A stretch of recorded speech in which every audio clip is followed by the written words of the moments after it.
नमस्कार दोस्तों। आज 15 जनवरी है और कल के दिन हमें जो पेयर्स में कुछ स्टॉक मिले थे, तो उसी के बारे में चर्चा करेंगे और आने वाले मतलब इंट्राडे के लिए जो भी ट्रेड लेना चाहता है या आने वाले अगले वीक्स में, तो किस तरह हमें सेक्टर को देखना है और सेक्टर के साथ में पर्टिकुलर फोकस कौन से स्टॉक पे करना है, तो इसके बारे में चर्चा करेंगे।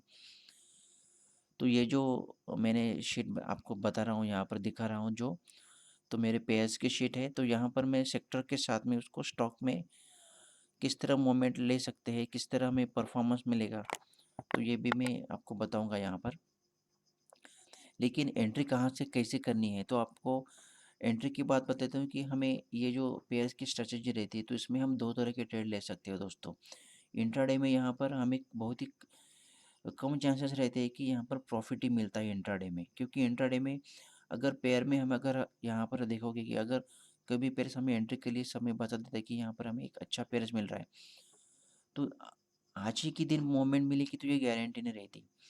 2 दिन, 4-5 दिन या 10-12 दिन भी लग सकते हैं उसमें, कि जिस तरह आपने उसको जो आपका जो टाइम फ्रेम है स्टॉक कोरिलेशन का, भी यहाँ पर मैंने आपको कई तरह के लोग डेली चार्ट में करेंगे, तो डेली चार्ट में उसको कोरिलेशन के लिए उसको टाइम लगेगा। अगर एक 2-3 दिन का अच्छा मोमेंट मिलेगा तो वो बहुत ही बड़ा प्रॉफिट हो जाता है। अगर हम आवरली बेस के टाइम फ्रेम के हिसाब से कर रहे हैं, तो हमें 2-4 दिनों के अंदर भी मिल सकता है या 4-5 दिनों के अंदर। तो छोटे प्रॉफिट लेना है, जैसे कि कम टाइम फ्रेम में कम प्रॉफिट मिलता है, तो उसी हिसाब से अगर हम डेली टाइम फ्रेम में बड़ा भी प्रॉफिट मिल सकता है, लेकिन उसको टाइम भी ज़्यादा लग सकता है।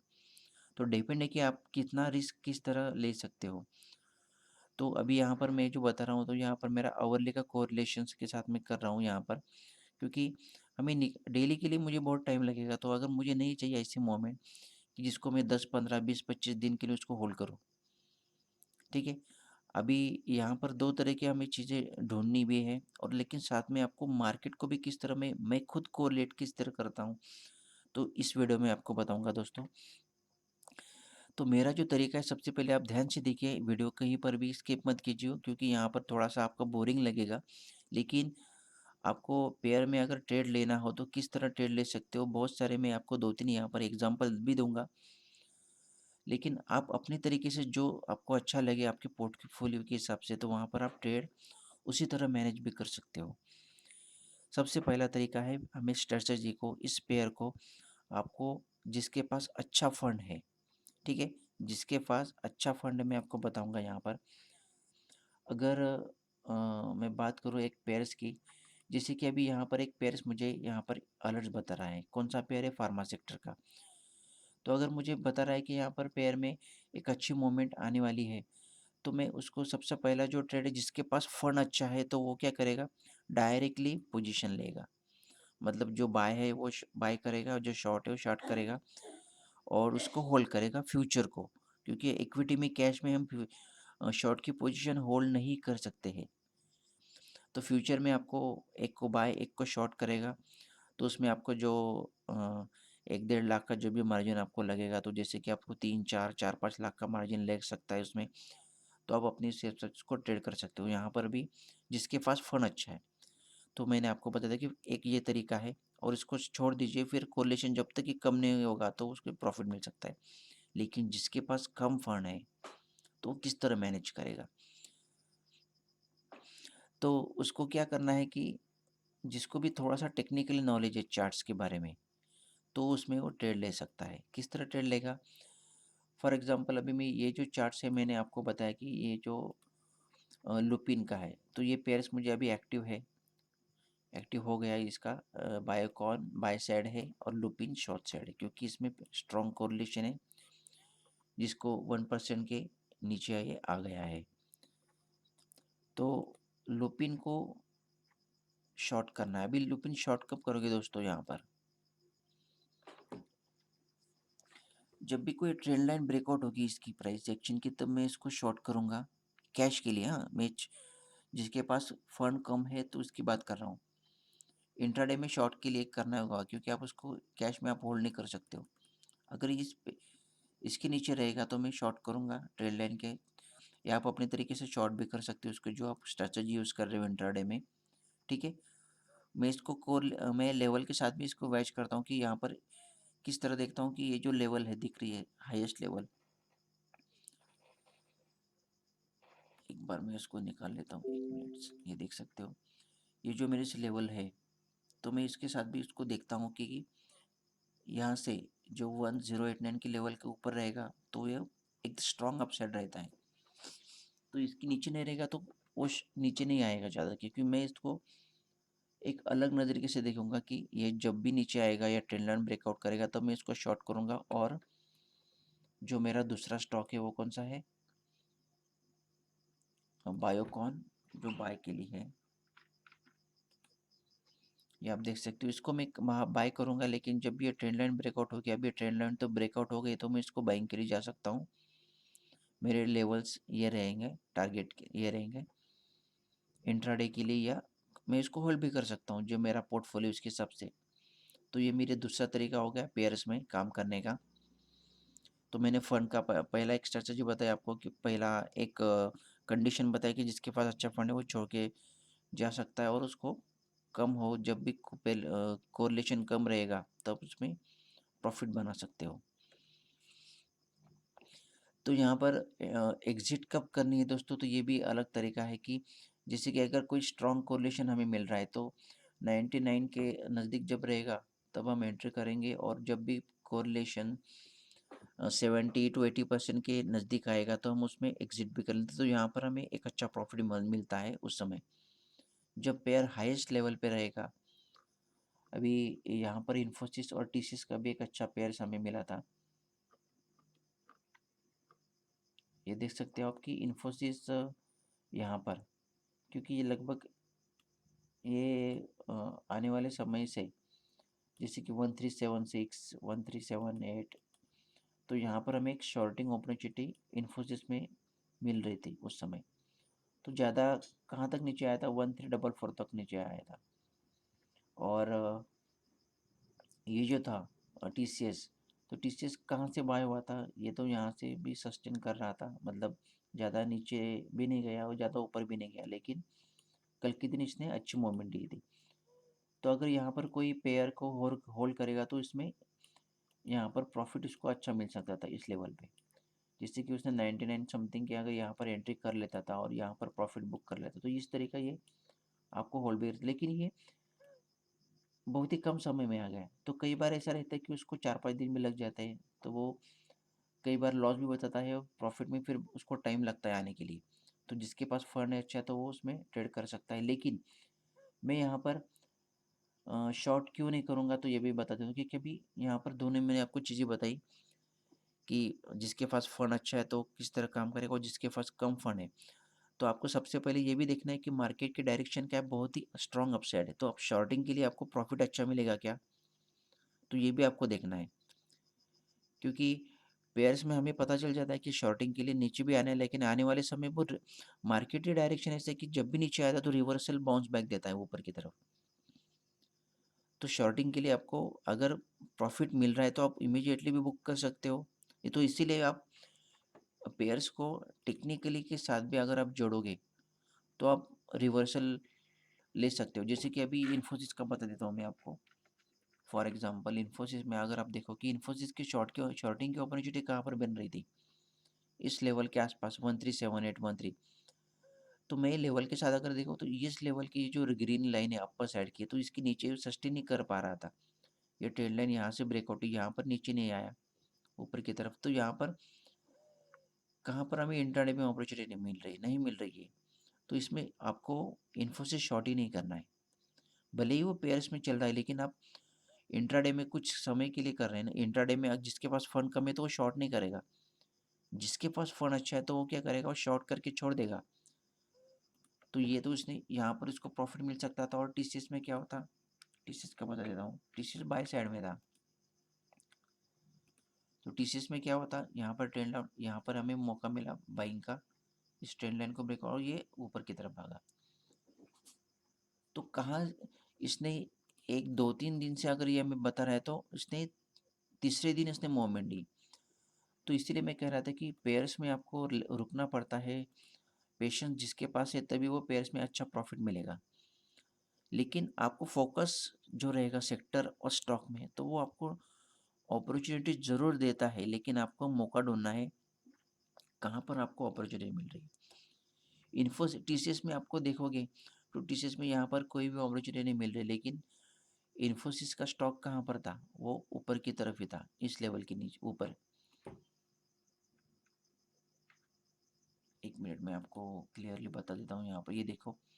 तो कहाँ पर ये भी नीचे नहीं आ रहा था, और टीसीएस भी क्या कर रहा था? टीसीएस भी नीचे ऊपर नहीं जा रहा था, लेकिन इसने कल के दिन अच्छी मूवमेंट दी। तो ये मैं यही बताना चाहता हूँ कि पेयर्स में आपको रुकना पड़ता है। जिसने भी 2-3 3-4 दिन वेट किया, तो उसने कल के दिन उसका प्रॉफिट मिल गया होगा। तो यही पेयर की एक अच्छी खासियत है, उस जिसमें हमें एक्यूरेसी बहुत बढ़िया मिलती है, ठीक है। और अभी मैं आपको बता देता हूँ कि अभी कौन से पेयर हमें एक्टिव, फिलहाल तो एक्टिव है। जैसे कि एमआरएफ टीवीएस मोटर है, उसमें स्ट्रॉन्ग कोरिलेशन है, तो एमआरएफ शॉर्ट साइड है, टीवीएस मोटर बाय साइड है। एमआरएफ का और टीवीएस मोटर का बता देता हूँ मैं आपको यहाँ पर।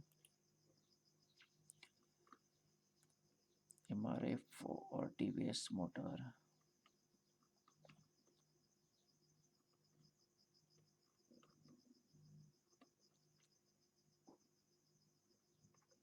ये देखिए 100% कोरिलेशन। अभी यहाँ पर 100% क्यों है?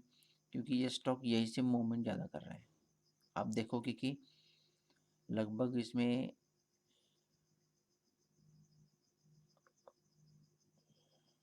86,000 के आसपास इसने 86,000 और 86,000 इसने शॉर्ट के लिए अपॉर्चुनिटी यहाँ से अलर्ट दे दिया था। यहाँ से हाईएस्ट पॉइंट है कोरिलेशन का। एमआरएफ देखोगे दोस्तों, तो पेयर में आपको अगर लॉस भी दिखा रहा है, तो आपको होल्ड करना पड़ता है। 86,000 से हमें लेवल मिल रही थी, मतलब लेवल 86,000 राउंड कर ले तो ये देख सकते हो, यहाँ से इस लेवल के आसपास, मतलब यहाँ से अलर्ट मिल रहा था, ठीक है। तो जिसने भी शॉर्ट किया होगा, तो यही मैं कहना चाहता हूँ कि पेयर्स में क्या आपको वेट भी करना पड़ता है। यहाँ पर हमें शॉर्टिंग की अपॉर्चुनिटी नहीं मिल रही थी, तो ये बहुत ऊपर की तरफ भागा है। अभी एमआरएफ अगर ये ऊपर की तरफ भागा है, तो टीवीएस मोटर किस तरह नीचे रह सकता है? टीवीएस मोटर के देखोगे, अगर मैं एमआरएफ को अगर मार्केट के डायरेक्शन में जोड़ूँ, तो मार्केट के डायरेक्शन, यही मैं कहना चाहता हूँ कि मार्केट के डायरेक्शन बहुत अपसाइड है, स्ट्रॉन्ग अपसाइड है। तो यहाँ पर आपको शॉर्ट के लिए बहुत कम अपॉर्चुनिटी मिल रही है, लेकिन आप जो बाय साइड का जो स्टॉक रहेगा, तो वो हमें एक प्रॉफिट अच्छा मिल सकता है। अगर आप देखोगे कि एमआरएफ तो बहुत बढ़ गया है, और टीवीएस मोटर अभी तक नीचे रह गया है। तो यही अभी आप टीवीएस मोटर को बाय के लिए देख सकते हो, और एमआरएफ को शॉर्ट के लिए देखोगे। तो एमआरएफ कब शॉर्ट करोगे? Sorry, 1 minute. एमआरएफ आपको शॉर्ट कब करना है? जब ये जो ट्रेंड लाइन मैंने खींची हुई है यहाँ पर, तो इसके नीचे अगर जब तक ये नीचे नहीं रहेगा, आता नहीं, तब तक हमें नहीं लेना है, शॉर्ट नहीं करना है, वेट करना होगा। जिसके पास फंड अच्छा है, तो उसको अभी भी उसको होल्ड कर सकता है शॉर्ट के लिए। ये शॉर्ट उसका पेयर एक एमआरएफ शॉर्ट होल्ड रहेगा, और टीवीएस मोटर बाय करेगा, एक अच्छा प्रॉफिट उसमें मिल सकता है, ठीक है। तो आप अपने पोर्टफोलियो के हिसाब से इसमें देख सकते हो। अभी जो दूसरा है टीवीएस मोटर हो गया, मदरसन सुमी भी मैं वॉच कर रहा था। मदरसन सुमी और टाटा मोटर्स में भी एक अच्छा पेयर्स एक्टिव हो गया है ऑलरेडी। ये देखोगे आप, टाटा मोटर्स और मदरसन सुमी, ये देखोगे इसमें एक अच्छा कोरिलेशन यहाँ पर 99.99% हो गया था। अभी टाटा मोटर्स शॉर्ट साइड है, और मदरसन सुमी बाय साइड है, तो ये भी वॉच कर सकते हो टाटा मोटर्स शॉर्ट के लिए। जब भी अगर इसके नीचे रहेगा तो मैं इंट्राडे के लिए शॉर्ट कर सकता हूँ। जिसके पास फ़ंड अच्छा है तो वो दोनों एक साथ पोजीशन ले सकता है। ठीक है, टाटा मोटर्स और मदरसन सुमी इस ट्रेंड लाइन को अगर ब्रेकआउट करेगा तो मैं मदरसन सुमी के लिए बाई के लिए जा सकता हूँ। तो दोस्तों तो इस तरह आपको देख सकते हो कि पेयर्स में किस तरह हम ट्रेड ले सकते हो, मैंने आपको बताया है। टाटा मोटर्स मदरसन सुमी को मैंने पेयर्स बताया, Tata Motors short side, Motherson Sumi buy side, MRF short side, TVS motor buy side, ये भी एक अच्छा पेयर्स एक्टिव है। दूसरा है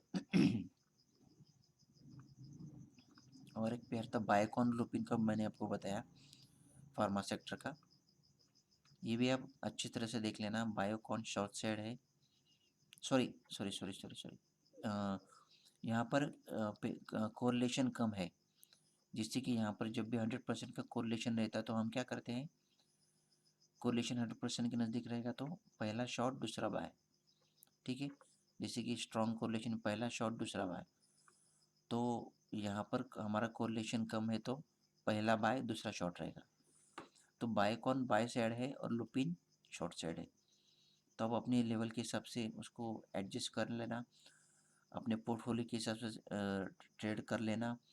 साथ में ज़्यादा रिस्क भी मत लेना, क्योंकि जिसके पास फंड अच्छा है तो वो तो थोड़ा पेशेंट रख के काम करेगा तो उसमें प्रॉफिट मिलेगा। इंट्राडे में जो भी कम अमाउंट के साथ ट्रेड करना चाहेंगे तो उसको थोड़ा सा वेट करना पड़ेगा, अपॉर्चुनिटी का वेट करना पड़ेगा, कहाँ पर हमें अपॉर्चुनिटी मिलेगी तभी आपको उसमें एंट्री करनी है। बाय कौन आपको बाय कर सकते हो, यहाँ पर एक्टिव भी हो गया है तो आप देख लेना अपने लेवल के हिसाब से। यहाँ पर मैं मुझे लग रहा है कि ट्रेंड लाइन भी ब्रेकआउट बाय साइड हो गया है तो कम छोटे से स्टॉप लॉस के उसको होल्ड भी कर सकते हो। ठीक है, आने वाले समय में उसको होल्ड भी कर लेना कर सकते हो, तो इसमें कोई डाउट नहीं। अगर अच्छा प्रॉफिट मिले तो आप स्टॉप लॉस भी ट्रेल करते रहना और उसको जब तक ये ऊपर जाएगा तब तक आप उसको ट्रेल कर सकते हो। तो फाइनल टारगेट ये 484 भी रह सकता है। अगर ये 500 के ऊपर रहेगा तो एक तो स्ट्रॉन्ग अपसाइड, अभी यहाँ पर उसको टाइम कितना लगेगा ये मुझे नहीं पता, क्योंकि अगर टाटा मोटर्स नीचे आएगा तो ये ज़्यादा, टाटा मोटर में अगर पेयर के साथ और उसमें लॉजिक भी जोड़ सकते हो थोड़ा सा, किस तरह लॉजिक जोड़ना है, जैसे कि लुपिन शॉर्ट साइड है, हमारा लुपिन शॉर्ट साइड है, अगर लुपिन नीचे नहीं आ रहा है तो ये जो बायकॉन ये तो ये नीचे नहीं रहेगा तो ये भी ऊपर जाएगा।